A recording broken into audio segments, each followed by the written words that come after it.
अब यहाँ से हम स्टार्ट करते हैं पढ़ना नोट हमारा। जो पाइथन है contain the several inbuilt function. ठीक है, अब ये फंक्शंस क्या होते हैं?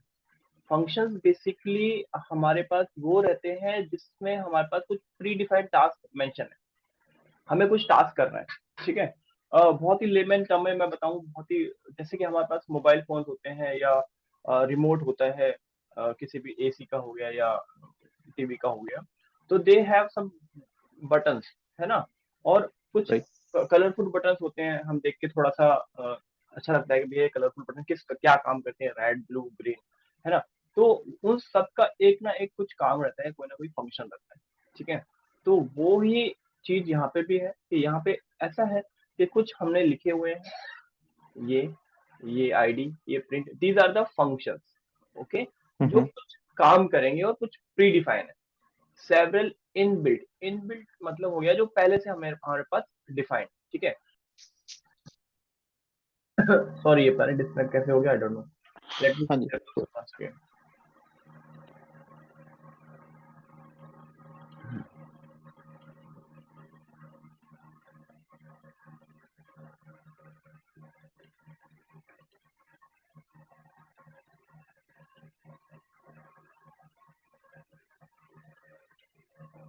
ओके, चलिए, तो मैं ये या बता रहा हूँ फंक्शन है हमारे पास जो कुछ प्री डिफाइन है, जैसे कि ये तीन है अभी स्टार्टिंग में। अभी तीन का काम क्या होता है? कल भी हमने थोड़ा बहुत देखा था, तो ये बताता है कि भैया अगर आपको ये चेक करना है कि आप किसी वेरिएबल पे काम कर रहे हैं या किसी ऑब्जेक्ट पे काम कर रहे हैं, तो उसका डेटा टाइप क्या है, यानी किस टाइप का वो डेटा अभी करंटली होल्ड करके बैठा है। ठीक है ना, तो टाइप। अब ये आईडी जो फंडा होता है ये बताता है एड्रेस ऑफ एन ऑब्जेक्ट। अब ये बड़ा इंपॉर्टेंट पार्ट है, क्योंकि जनरली हम बोलेंगे ना कि भैया सारे जो कंपनी में काम कर रहे हैं, कौन सी कंपनी में कौन काम कर रहे हैं या उस कंपनी का एड्रेस क्या है, किस जगह से आता है ना, तो वो हमें आईडी से। राइट प्रिंट बेसिकली वो क्या वैल्यू होल्ड करके बैठा है, क्या उसके अंदर डेटा है जो हमें चेक करना है, तो that is the print function. और जनरली हम इसको बोल सकते हैं कि किसी को अगर हमें कुछ बताना है तो हम वो मैसेज के थ्रू बोल देते हैं, तो ये प्रिंट के थ्रू हम वो मैसेज भी प्रिंट कर सकते हैं। ठीक है, तो these are the inbuilt function. Okay, ऐसे बहुत सारे हैं, फिलहाल ये तीन हम अभी यूज कर रहे हैं इसलिए क्योंकि अभी हमारे को इनिशियली इनकी जरूरत पड़ेगी to understand the data types. Okay, तो ये अभी मैं आपको एक राइट समझाता हूँ। So now we begin with the integer data types here.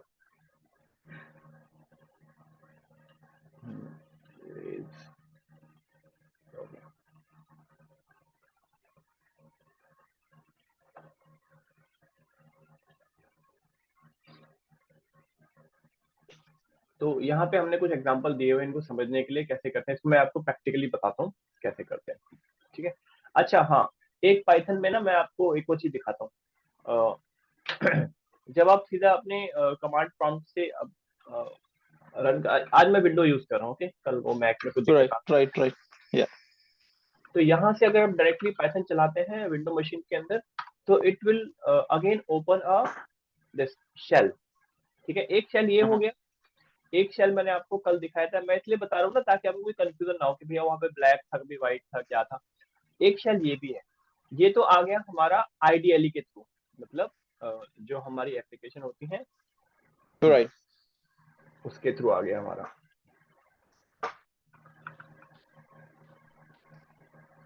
ये। ओके, व्हाइट वाला, ब्लैक वाला आ गया हमारा ये रन के थ्रू। हालांकि है दोनों एक ही चीज, बस दोनों का जो ओरिजिन है वो, मतलब इनको जो ओपन करने का तरीका है वो डिफरेंट है। ठीक है, चल, राइट अब इसमें आपको बेनिफिट क्या रहता है कि यहाँ से आप स्क्रिप्ट बना सकते हो ये वाली, है ना, और यहाँ से ऐसा कोई स्क्रिप्ट का ऑप्शन होता नहीं, यहाँ पे आप डायरेक्टली अपनी कमांड कोड चला सकते हो डायरेक्टली। ठीक है, चले, अब मैं ये वाला इसलिए ले रहा हूँ ताकि जस्ट ये छोटे छोटे जो है इनको मैं समझा सकूँ। लेट सपोज एज हमने ले लिया, कुछ भी 21 ले लिया, सो ये बन गया। अभी इसकी पूरी कहानी मैं आपको समझाऊंगा क्या चल रहा है ना, बट अभी फिलहाल वो फंक्शंस को जरा हम समझते हैं। तो मैंने प्रिंट किया एज, तो एज के अंदर जो भी इंफॉर्मेशन हमने डाली है दैट विल प्रिंट। ओके, अब दूसरी बात आती है कि भैया इसका आईडी का क्या मतलब होता है, तो I show the ID as well. तो मैं प्रिंट भी कर सकता हूँ आईडी को, आईडी फंक्शन के अंदर इस एज को डालूंगा तो ये पता चलेगा कि भैया ये मेमोरी में किस लोकेशन पे बैठा है। तो ये एक आईडी होती है, सिस्टम जनरेटेड आईडी होती है, ये सिस्टम अपने आप या पाइथन बोले तो अपने आप को मैनेज करता है, ठीक है। अब कब इसकी जरूरत पड़ेगी वो मैं आपको बताऊंगा, टू अंडरस्टैंड सम कॉन्सेप्ट्स, ठीक है ना, कुछ कॉन्सेप्ट को समझने के लिए हमें इस आईडी की जरूरत पड़ती है, वो अभी आएगा तो फिर दोबारा हम इसको यूज करेंगे। And second third thing is the type, तो प्रिंट करते हैं टाइप को। तो इससे समझ आता है कि जो हमारा जो ऑब्जेक्ट है एज, ये किस टाइप का, जो 14 हमने लिस्ट किया था ऊपर उसमें से कौन सा टाइप का है, तो ये हमने कर दिया इंट। तो ये इंटीजर टाइप का, जो कि सबसे पहला हमारे पास इंट 14 में से यहाँ पे मेंशन है, इंट, ठीक है। अब ये मैंने आपको समझाया। अब जो एक बड़ी चीज है जो यहीं पे इन्होंने मेंशन की हुई है कि एज 1 भी दिया हुआ है, एज 2 भी दिया हुआ है, इस चीज को मैं थोड़ा सा आपको समझाता हूँ ताकि आपको आगे चीजों को और समझने में आसानी हो। अब देखो, अब मैंने एज 2 कर दिया और इसके अंदर भी मैं 21 डाल रहा हूँ, ठीक है, और इसकी भी मैं आईडी चेक करने की कोशिश कर रहा हूँ एज 2 की, तो what I will get the same ID,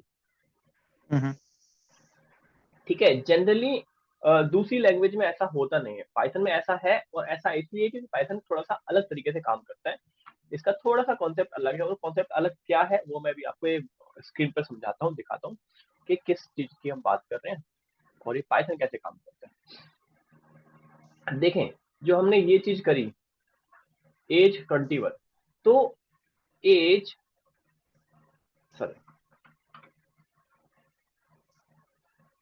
21, so 21 basically हमारा क्या है, इट इज एन ऑब्जेक्ट, ठीक है। और एज क्या है हमारा, that is a reference variable, it is not actual variable, it is just a reference variable. अब बोलोगे सर वो एक्चुअल वेरिएबल से क्या होते हैं, ये हमारे पहले प्रोग्रामिंग लैंग्वेज में यूज होते थे, ठीक है। वेरिएबल्स क्या होते हैं, that store something in computer memory. अब पहले मैं पहले वालों का हिसाब से बताता हूँ वो कैसे काम करते थे। मैं अगर मैं सी की बात करूं या C++ की बात करूं या जावा की बात करूं, तो उनमें कॉन्सेप्ट क्या है कि उसमें आपको पहले जो डेटा टाइप मेंशन करना पड़ता था, int A and 20 let's say, और सेमीकोलन कुछ ऐसा लगाना पड़ता था, ये सी का है पार्ट, है ना, C++ ऐसे ही चलता है। अब इसमें जो मेमोरी मैनेजमेंट होती थी, वो क्या होता था कि मेमोरी हमारे को ए को मिलती थी, विच इज अ वेरिएबल, ठीक है। लेट सपोज कि आपको मैंने एक शॉप दे दिया और अब आप उसके अंदर कुछ भी कर सकते हो, ठीक है। तो ये उसको एक एरिया मिल गया, और यहाँ पे उसका कुछ ना कुछ 65524 समथिंग करके कुछ एड्रेस होता था, that is a memory address, और ये 20 इसके अंदर आ गया। ऑलराइट, फिर हमने ए को बाद में चेंज करके 30 कर दिया, तो वो इसी जगह पे चेंज करके, मतलब जैसे आज आपने कोई शॉप खोला ग्रोसरी का, अभी आपको समझ नहीं आया, फिर आपने आपने अपीयरेंस का, क्लोथिंग का, या कोई भी और शॉप खोल दिया उसी जगह पर, तो ये हो गया, ठीक है। तो ये 30 हो गया। ये तो था C++ पहले का हिसाब था, जिसमें इस ए को हम बोलते the variable. Now in Python, Python में क्या होता है, जो अभी हमने कॉन्सेप्ट देखा ये वाला, कि भैया 21 इज एन ऑब्जेक्ट, ओके। और इसमें एक लाइन बड़ी मशहूर है पाइथन में, इसका मैं लिख देता हूं, everything is an object in Python, कि जो भी चीज है इसके अंदर उसको ऑब्जेक्ट माना गया है। ऑब्जेक्ट माना गया है कि वो एक एग्जिस्टिंग चीज है और उसकी खुद की अपनी एक आइडेंटिटी है। तो 21 की खुद की एक आइडेंटिटी होती है मेमोरी के अंदर, ओके। और उसकी खुद की एक आइडेंटिटी बोले तो आईडी होगा। लेट सपोज इतना बड़ा नंबर ना लिखकर मैं लास्ट के 4 नंबर लिख लेता हूँ, ठीक है ना। इसका हो गया 4648, ये उसकी आईडी होगी। अब ये तो एग्जिस्टिंग ऑब्जेक्ट मिल गया जिसको मेमोरी मिल रही है। अब कंपेयर टू दिस, यहाँ पे ए को मेमोरी मिल रही थी, ठीक है, hence it is considered as a variable. यहाँ पे 21 को 21 itself इज एन ऑब्जेक्ट, और उसी को ही मेमोरी मिल रही है, तो ये ऑब्जेक्ट कहलाता है, ठीक है, ऐसी case. So if I correctly understand, so let's say हमारे पास we have a age is equal to 21, then we have a length of something is 21, hmm right? So basically they both will have a object that reference to the 21 on that specific ID. Like Yes, for example 46448, right? yes, absolutely, I will show you this. ठीक है, तो यहाँ पे ये हो गया। तो ये जो ऑब्जेक्ट पहले क्रिएट हुआ, 21 पहले क्रिएट हुआ, फिर इसने अपना रेफरेंस इसको दिया, एज को। So age is referencing to the 21। So age Right, become not a variable, it is a reference variable. It is a kind of a variable that hold the reference. ठीक है, right, right, age value hold नहीं कर रहा, value तो itself in memory के अंदर establish कर दी है पाइथन ने, और एज जस्ट उसका रेफरेंस होल्ड कर रहा है। ठीक है, अब कल को आपका ही पॉइंट है, लेट सपोज मैंने लेंथ किया, नेक्स्ट लाइन में मैंने इसी में नेक्स्ट लाइन में लेंथ दे दिया, एंड दैट इज अगेन 21। तो अगेन ये नया ऑब्जेक्ट मेमोरी में चेक किया जाएगा। पाइथन क्या करेगा, चेक करेगा कि 21 ऑब्जेक्ट मेमोरी में अवेलेबल है कि नहीं है जी। Mhm. तो ठीक है भाई, लेंथ एक और इसको रेफरेंस कर रहा है। तो now this object 4648 object has two reference variable, one is age and one is length. अब यहाँ पे बेनिफिट क्या होता है, बेनिफिट मेमोरी का होता है। अब मैं आपको एक लेमन टर्म में समझाने की कोशिश करूँ कि जैसे कि लेट सपोज हमारे पास एक जूस कॉर्नर है, ठीक है, in a market, okay, in near by. अब एक जूस कॉर्नर है, जूस पीने वाले बंदे 10 है। अब 10 बंदों के लिए तो हम जूस कॉर्नर 10 नहीं खोलेंगे ना, बेटर है कि एक ही जूस कॉर्नर होना चाहिए, सब उसी से ही अपना जूस लेके आए या जो भी है यूज करें उसको। ठीक है, तो Mhm. जगह भी बचेगी मेमोरी के अंदर। ठीक है ना, और अब आप सबके दिमाग में ये भी आता है कि सर कल को अगर हमने एज की वैल्यू, ओके, एज की वैल्यू अगर हमने कल को 22 कर दी, तो क्या यहाँ पे 22 चेंज होगा? ओके, तो am I audible present? Yes, yes, yes. Okay good. तो कल को हमने एज की वैल्यू चेंज कर दी, तो क्या लेंथ की वैल्यू भी ऑटोमेटिकली चेंज हो जाएगी? नहीं, Right. इस में क्या Yeah. होगा कि 22 को चेक किया जाएगा कि मेमोरी में अवेलेबल है कि नहीं है। तो नहीं है, तो एक नया ऑब्जेक्ट बना दिया जाएगा 22। Mhm. ठीक है, और फिर एज इसको छोड़कर इसको रेफरेंस करेगा। Right. तो इसकी आईडी समथिंग लाइक हम बोल देते हैं 4649 होगी शायद। ठीक है ना, तो ये कॉन्सेप्ट चलता है। तो इसमें क्या रहता है कि आपका जो हर बार लेट्स सपोज इसमें अगर है, तो ए को भी 20 मिल गया, बी को भी 20 मिल गया, सी को भी 20 मिल गया। लेट्स सपोज हमारे हंड्रेड्स ऑफ वेरिएबल्स हैं, उन सबको 20 दे दिया, तो 20 को 100 of time different different location पे स्टोर करना पड़ेगा। तो Right. वो तो फायदा नहीं है। तो पाइथन ने यही चीज किया कि भैया आपका अगर ऑब्जेक्ट है ये एक बार बनेगा, अगर वही वैल्यू अगर सबको मिल रही है तो सारे के सारे उसी को ही रेफरेंस करेंगे, और कल को किसी कोई वेरिएबल को वैल्यू चेंज हो रही है तो उसको नया ऑब्जेक्ट बना के दे दिया जाएगा। तो बहुत ही स्मार्ट वे है पाइथन का इस चीज को समझना, मेमोरी मैनेजमेंट को। That is why it's very fast and this thing. तो उस तरह से बड़ा Mhm. काम करती है। तो I hope you got some idea. I don't know कि Yes, कुछ yes. आया नहीं आएगा, but you got some idea. देखो यही कॉन्सेप्ट है जो हम आगे जाकर दोबारा दोबारा पढ़ेंगे, समझाएंगे, और बड़े बड़े जो भी हमारे पास टॉपिक्स आने वाले हैं उसमें यही चीज वापस आएंगी। तीन चीजें आएंगी, एक तो रेफरेंस वेरिएबल हो गया, ये नाम आपको काफी बार सुनने को मिलेगा। एक होगा आपका ये ऑब्जेक्ट, ठीक है, और तीसरी चीज होती है ये चीज म्यूटेबल और इम्यूटेबल। हालांकि वो अभी नहीं है, अभी हम आगे बढ़ेंगे तो और देखेंगे म्यूटेबल इम्यूटेबल क्या होता है। तो इनिशियली मैं थोड़ा सा बहुत आपको आइडिया देता हूँ। इसमें फिर जो ऑब्जेक्ट्स हैं या जो भी डेटा टाइप्स हैं इनको दो कैटेगरी में फर्दर डिवाइड किया गया है, म्यूटेबल और इम्यूटेबल। अब म्यूटेबल क्या होता है कि जिसके अंदर चेंजेस पॉसिबल है, और इम्यूटेबल होता है जिसके अंदर चेंजेस पॉसिबल नहीं है। क्या कारण से नहीं करा उसके अंदर पॉसिबल, या क्या कारण से उसको अलाउ किया पॉसिबल करना कि चेंजेस हैं, तो ये हम अभी आगे पढ़ेंगे। ठीक है, तो ये हम आगे Right. बढ़ते हैं। तो ये हमने थोड़ा सा आइडिया दिया आपको इस चीज का। आई होप क्लियर है आपको। और मैं थोड़ा सा Yes. इरेज का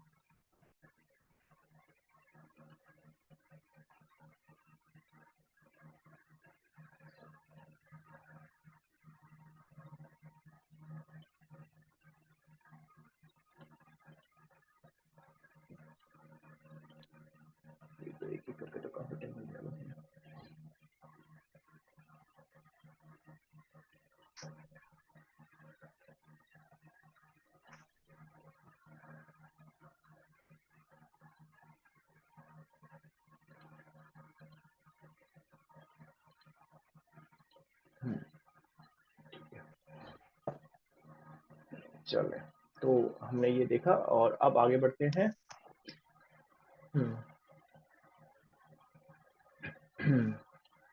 इस पे, ठीक है। अब बात करते हैं डेटा टाइप्स की फर्दर। तो इंटीजर जो होता है we can use to represent the whole numbers and integer numbers, it is a immutable data type, ठीक है ना। अब देखो मैंने बताया था म्यूटेबल इम्यूटेबल, तो इंटीजर होता है हमारा म्यूटेबल। तो मैं पहले ही आपको बताता हूँ, ये जो 14 है इसमें ज्यादा आपको इजी रहेगा। इसमें 14 में से कुछ ही डेटा है जो म्यूटेबल होते हैं। तो this is the mutable, okay, and set is a mutable and list is a mutable, और बाकी सारे आपके इम्यूटेबल होते हैं।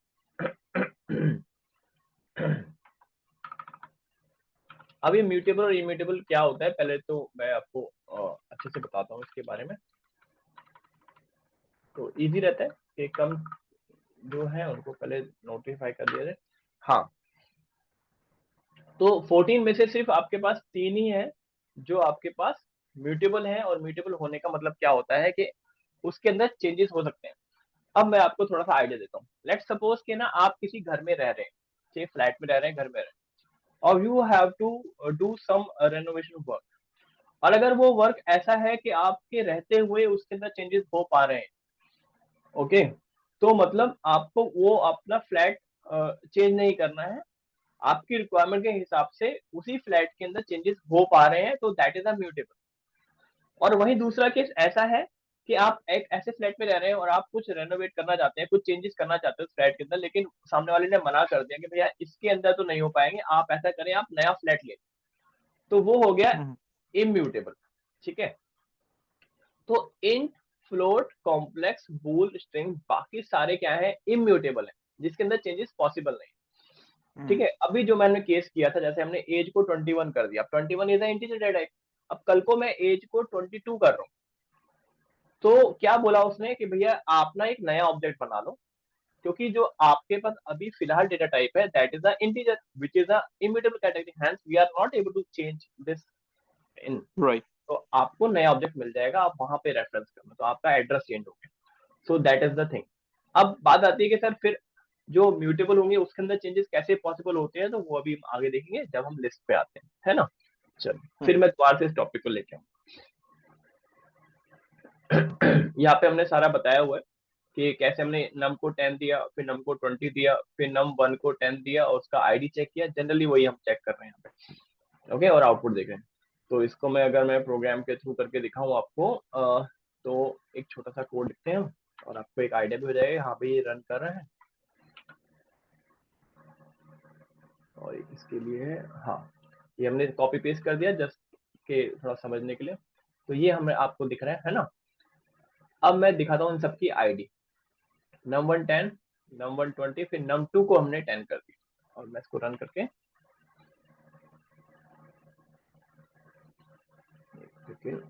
इस वाले स्क्रीन पर आ गया।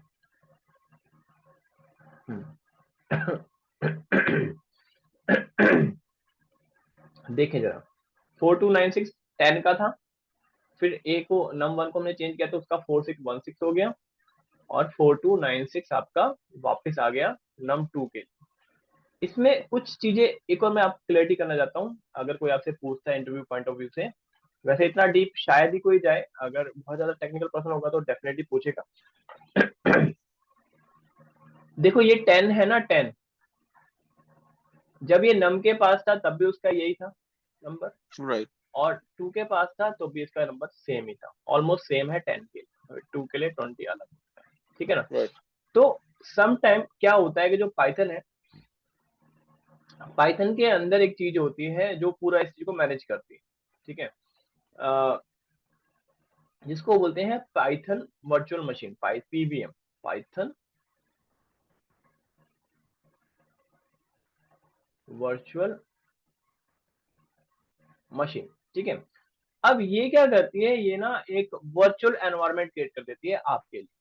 इसका बहुत सारे काम और भी है, लेकिन इस कॉन्सेप्ट के थ्रू मैं बताना चाहता हूँ कि ये क्या करती है कि कुछ नंबर्स को, जैसे होता है ना कि आपने कोई शॉप खोली है ना, और आपके पास कुछ सामान ऐसा है जो बिल्कुल खुला पड़ा है, जिसमें आपको उसको वे कर करके देना पड़ रहा है इसके रिकॉर्डिंग, ठीक है ना। और कुछ सामान ऐसा है जो आपने पहले से वे करके रखा हुआ है कि हाफ केजी का, 2 केजी का, 1 केजी का कुछ सामान आपने पैकेज रखा हुआ है। जैसे मिल्क ही होता है ना, हाफ लीटर, Right. 1 लीटर का पैकेट वो बना के पहले से रखते हैं। तो इन्होंने भी क्या किया हुआ है पाइथन वालों ने, कि पहले से ही कुछ नंबर्स को मेमोरी एलोकेट करी हुई है कि जब भी आप जाएंगे तो वो आपको रेडीमेड मिल जाएगा। यानी कि यहाँ पे भी इन्होंने स्मार्टली खेल लिया ना टाइम बचाने की, कि भैया ये नंबर्स तो क्या होते हैं कि रेगुलरली यूज होते हैं, तो हम क्या करेंगे, जैसे आपकी पाइथन प्रोग्राम चलता है तो हम पहले से इनको मेमोरी एलोकेट कर रखेंगे, ताकि ऑन दैट पॉइंट, उसी मोमेंट पे हमें इसको क्रिएट करना ना पड़े। और क्योंकि हमें हर बार नया नंबर तो क्रिएट करना ही नहीं है, तो एक ही नंबर है जो सब Right. हर किसी को उसकी तरफ रेफरेंस देना है, तो ये भी ये करते हैं। ठीक है, दैट इज वाई वो नंबर डिस्ट्रॉय होने के बावजूद भी आप जब दोबारा लेने गए उसको तो आपको वही सेम आईडी मिला। ठीक है ना। अभी मैंने एक वर्ड यूज किया डिस्ट्रॉय। ठीक है, ये भी क्या होता है, जैसे कि ना मैं थोड़ा सा आपको आइडिया देता हूँ कि जो हमारा ऑब्जेक्ट होता है ना, अब इसको मैं सीधा बताने के बजाय पहले मैं वैसे घुमा के बताता हूँ लेमन टर्म में। ठीक है, लेट सपोज किसी ने एक जूस कॉर्नर खोला आपके एरिया में। ठीक है, इनिशियली उसके पास बहुत सारा आया, ये लोग आया कि भैया चलो हम जूस पीते हैं। सडनली क्या होता है कि उसके पास कोई भी बंदा नहीं आ रहा जूस पीने में, उसका काउंट हो जाता है 0। तो जनरली क्या करेगा वो बोलेगा भैया मैं तो शट डाउन कर देता हूँ अपना, क्योंकि मेरे पास तो कोई बंदा आता ही नहीं, तो I shut down this thing, है ना। तो Mhm. वो जगह खाली करके चले जाएगा, है ना, यही होगा ना, होना भी यही चाहिए। Yep. जो कुछ Mhm. आए नहीं तो why he waste his money, तो वो वहां से खाली करके चले जाएगा। Same thing goes to Python. अब लेट सपोज कि मैंने एक इनिशियली एक ऑब्जेक्ट बनाया 10, तो 10 नाम का ऑब्जेक्ट बन गया। इसका रेफरेंस ए कर रहा है, यानी कि इसके पास एक बंदा है जो इसको रेफरेंस कर रहा है ए। कल को ए 20 को रेफरेंस करता है, तो वो 20 के पास चले गया ए, अब इसके पास नहीं आ रहा, तो अब इसको कोई भी रेफरेंस वेरिएबल रेफरेंस नहीं कर रहा है, किसको, ऑब्जेक्ट 10 को। ठीक है, तो पीवीएम फिर एक और रोल प्ले करता है कि बोलता है भैया देखो जब आपके पास कोई रेफरेंस वेरिएबल है ही नहीं, आपका यूज है ही नहीं, तो आप क्या करें, मेमोरी से हट जाए। ठीक है, तो वो मेमोरी को वहां से रिलीज कर देता है। ठीक है, अब मेरी दो बातें हो गई विच कुड बी कॉन्ट्राडिक्ट। ठीक है ना। Yeah, in same example that where you ये वाला num 1 10 है, num 1 then 20 है, तो हाँ वो हाँ, num 20 replace नहीं करेगा 10 को, then why it's showing in output still num like no IDs and नहीं the नहीं, output value of 10. हाँ वही मैं बता रहा हूँ उसमें होता क्या है। I show you the thing. आप यहाँ पे बोल रहे हैं ना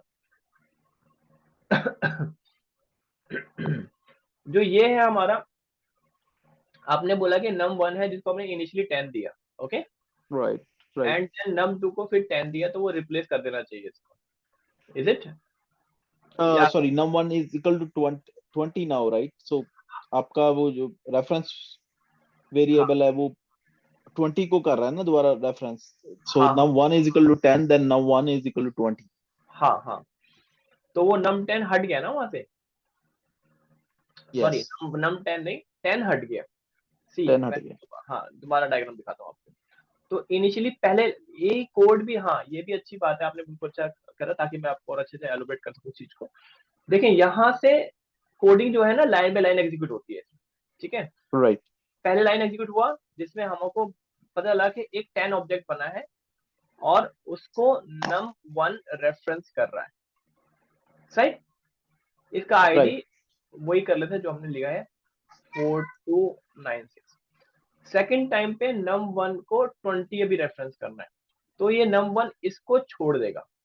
ठीक है, और यहाँ पे 20 जो एक नया ऑब्जेक्ट बनता है मेमोरी के अंदर 4616 आईडी से, तो Right, नम 1 अब इसको रेफरेंस कर रहा है। ठीक है, अब ये तो खत्म हो गया मेमोरी से, क्योंकि अब इसको right, कोई right. रेफरेंस नहीं कर रहे। लेकिन फिर num 2 इसको रेफरेंस करता है, तो दोबारा से ये मेमोरी में आ जाएगा वापस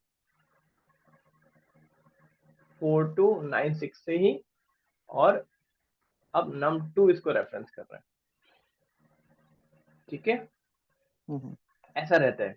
अब इसी बात पे मैं जो अपनी बात को कॉन्ट्रडिक्ट करने की बात कर रहा था वो ये था कि एक चीज तो मैंने आपको बोली कि भाई जब किसी ऑब्जेक्ट का कोई भी रेफरेंस वेरिएबल नहीं होता है तो वो ऑब्जेक्ट को मेमोरी से हटा दिया जाता है, ठीक है, राइट।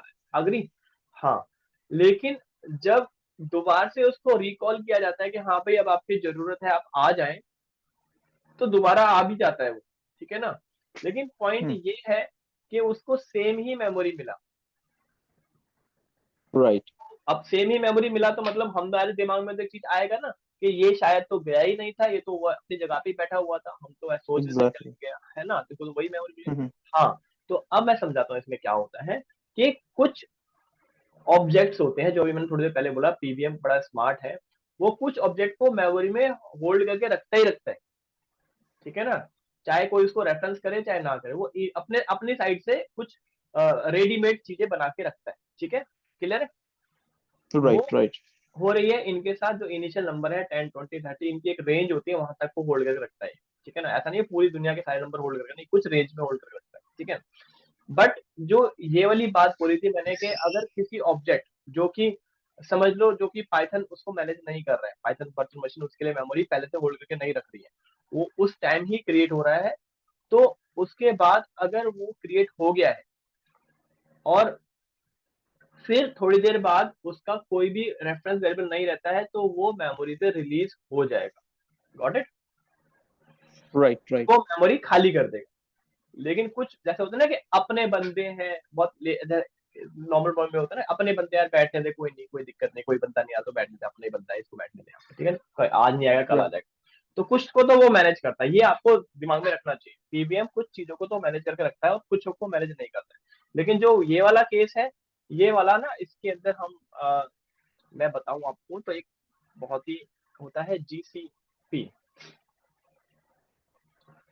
गार्बेज कलेक्शन, जीसी होता है, पी नहीं होता, जीसीपी होता है, जीसी होता है गार्बेज कलेक्शन। राइट। ये एक टेक्नोलॉजी है, ये डॉट नेट के टाइम से आई है, तो जावा ने भी इसको होल्ड किया है, पाइथन ने भी होल्ड किया है, तो इसके अंदर ना एक एल्गो चलता है, तो सबका अपना अपना एल्गो होता है, लाइक एल्गो बोले तो गार्बेज कलेक्शन वर्ड क्या हो गया कि हमें अपनी मेमोरी को मैनेज करना है प्रॉपर तरीके से, है ना। राइट। अब राइट। आपको अपना घर साफ रखना है, ठीक है ना, हो सकता है कि आपके पास ज्यादा पैसा हो तो आप अच्छे अच्छे इक्विपमेंट यूज करेंगे उस चीज को मैनेज करने के लिए, या कुछ हाउस हेल्प यूज रख लेंगे अपने पास।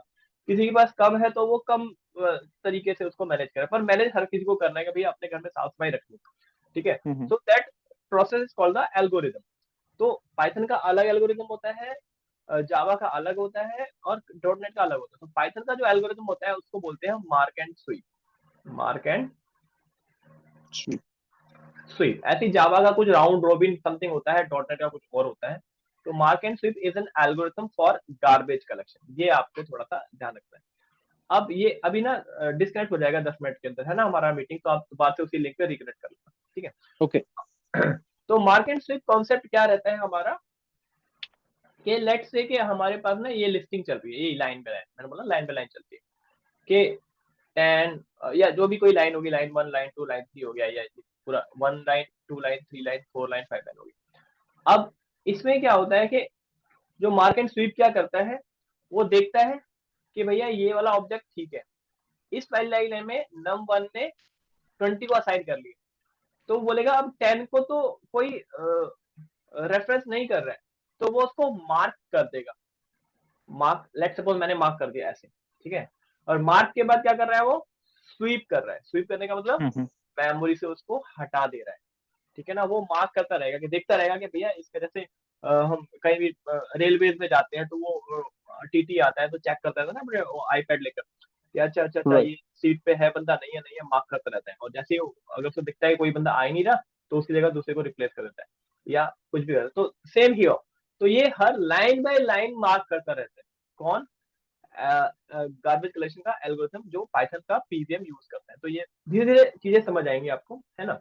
राइट। तो इस तरीके से, तो इससे क्या होता है, बेसिकली करता है क्यों है, ताकि जो आपका जो सॉफ्टवेयर है वो कम से कम मेमोरी ऑक्यूपाई करे, है ना, और कम मेमोरी ऑक्यूपाई करेगा तो फास्ट रन होगा, ज्यादा लोड नहीं डालेगा आपके सिस्टम पे, और हर कोई आपके थ्रू बनाया गया सॉफ्टवेयर को ही प्रेफर करेगा। ठीक है, that is the all idea about the garbage collection. तो ये मैंने चीजें बताई। ठीक है, चले। तो ये छोटे छोटे टॉपिक्स हैं, ये आगे भी आते रहेंगे, ऐसा नहीं है कि आज ही आप सारा पढ़ लेते हैं। ठीक है ना, ये मैं आगे Right, right. जैसे होता है जब अगर कुछ फंसेगा तो वापस हम आएंगे, फिर समझाएंगे कि भैया ये चीज होती है। चले, सो फ्लोट में बेसिकली क्या रहता है कि we can use to represent that decimal and floating point numbers, and it is also immutable, है ना। Whenever we have to use this thing, तो नंबर, ऐसा कोई नंबर यूज करें जिसमें फ्लोटिंग है, तो हम 10.5 यूज कर लेंगे। ठीक है, मतलब 10.5 नहीं, पॉइंटिंग वाला नंबर, जैसे कि आपका परसेंटेज हो गया, ठीक है ना, या कहीं पे कोई कॉस्टिंग करनी है किसी को, ठीक है, तो ये आपका नंबर होता है float, that represent that decimal and floating point number. अब ये चीज एक नई लेके आए हैं, कॉम्प्लेक्स। जो नई चीज है मैं आपको बता दूंगा, कॉम्प्लेक्स नंबर। हालांकि ये बहुत ही जनरल पर्पस नहीं है, ये जनरली यूज नहीं होता है, ये साइंटिफिक मामले में यूज होता है। तो इसमें क्या होता है कि जो हमारे मैथमेटिक्स के अंदर हम कॉम्प्लेक्स नंबर को यूज करते थे किसी भी चीजों को प्रोसेस करने के लिए, तो पाइथन ने Right. ये चीज आपको पहले से बना के दे दिया है। जनरली हम जब सी प्लस में पढ़ाते थे, तो हमें अगर कॉम्प्लेक्स नंबर को क्रिएट करना पड़ता था, तो हमें बिल्कुल उसको स्क्रैच से क्रिएट करना पड़ता था। But in Python you have this built in thing, तो that is a complex number. But इसका तरीका क्या है काम करने का, वो आपको ये रखना पड़ता है, क्योंकि कॉम्प्लेक्स नंबर में आपके पास दो पार्ट होते हैं, real part and imaginary part. तो real Right. Part should be this, and imaginary part को प्लस करके 5 और जे मेंशन करना ही पड़ेगा। जे की जगह के, आई, ए, बी कुछ नहीं मेंशन कर सकते, हमें जे ही लगाना पड़ेगा। तो that is a syntax. Okay, तो ये आपको यहाँ पे Right. मेंशन किया मैंने। और फिर इसका टाइप देख रहे हैं यहाँ पे, तो कॉम्प्लेक्स निकल के आ रहा है। ठीक है, इसको मैं एक बार रन करके दिखा देता हूँ आपको, ताकि थोड़ा सा आपको क्लियरिटी और आ जाए अच्छे से कि हाँ भाई यही चीज है।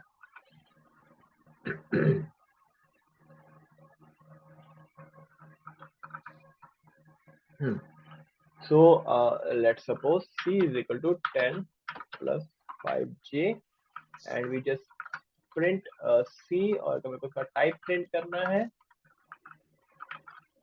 तो टाइप c। ओके, रन किया मैंने इसको। c, तो ये नंबर आ गया, that is a complex. Okay, अब कॉम्प्लेक्स होने का मतलब क्या है कि मैं अगर इसको पार्ट में डिवाइड करने की कोशिश करूं, लेट सपोज कि मेरे को सिर्फ इसका रियल पार्ट चेक करना है, तो आई डॉट से रियल, तो इट शुड बी हाँ, ये रहा आपका। ठीक है ना, तो 10j रियल, सिर्फ मतलब ना रियल पार्ट गेट कर लिया। ठीक है, और if I have to get the imaginary part, image,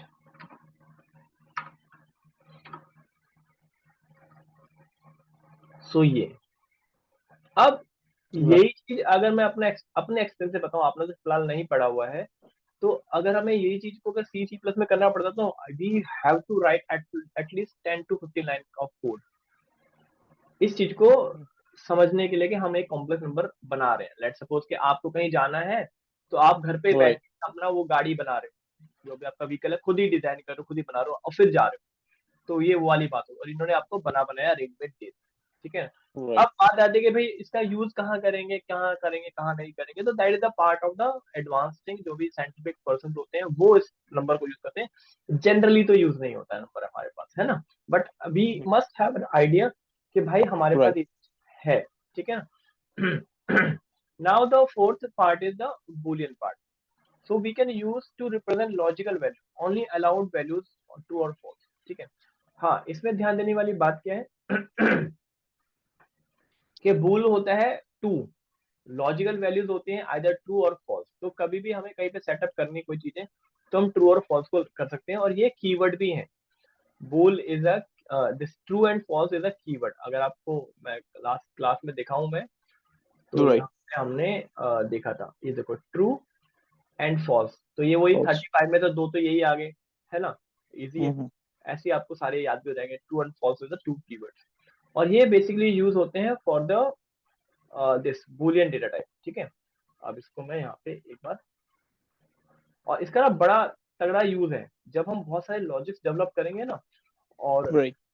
तो आपको मैं बताऊंगा कि कितना इंपॉर्टेंट यूज है इनका। इनिशियली बहुत सिंपल से लगते हैं, अभी मैं जो कोड करूंगा वो भी लगेगा कि सर पता नहीं कोड आपने क्यों ही कर दिया, कुछ लॉजिक तो लगा नहीं इसका। ओके फ्लैग ट्रू, तो मैं प्रिंट करता हूँ फ्लैग की वैल्यू, तो आपको पता है वो ट्रू आने वाला है। लेकिन जब हम इसका टाइप प्रिंट करते हैं तो then you get an idea कि ये फ्लैग जो है वो किस टाइप का है, बूल टाइप का। सी हियर, है ना। Right. अब ये बूल को बेसिकली हम यूज करते हैं फॉर द कंडीशनल लॉजिक, कि हमें कहीं पे किसी चीज को डिफाइन करना है कि भैया ये सही है या ये गलत है, तो कैसे डिफाइन करोगे, तो वहां के लिए Right. को बूल यूज करना पड़ता है। जब हम आगे और बड़े लॉजिक्स बनाएंगे, लूप्स यूज करेंगे ना, तो वहां पे इनका बहुत ज्यादा जरूरत पड़ेगा। Now the most important part is called the string, ठीक है। हालांकि इसमें मैं थोड़ा सा बता रहा हूँ क्योंकि इसके ऊपर ना पूरा पूरा चैप्टर है, स्ट्रिंग के ऊपर पूरा चैप्टर है हमारे पास लिस्ट के ऊपर पूरा चैप्टर है, वो मैं आपको बताऊंगा। फिलहाल मैं वर्बली थोड़ा सा बता देता हूँ इसके बारे में, स्ट्रिंग क्या रहता है। तो मैंने क्या बताया कि इनिशियली के जो पाइथन रहता है ना हमारा, तो वो पाइथन तो नहीं, मैं ओवरऑल बताता हूँ, प्रोग्रामिंग लैंग्वेज जो होती है या कंप्यूटर्स होते हैं, वो आपको बताया मैंने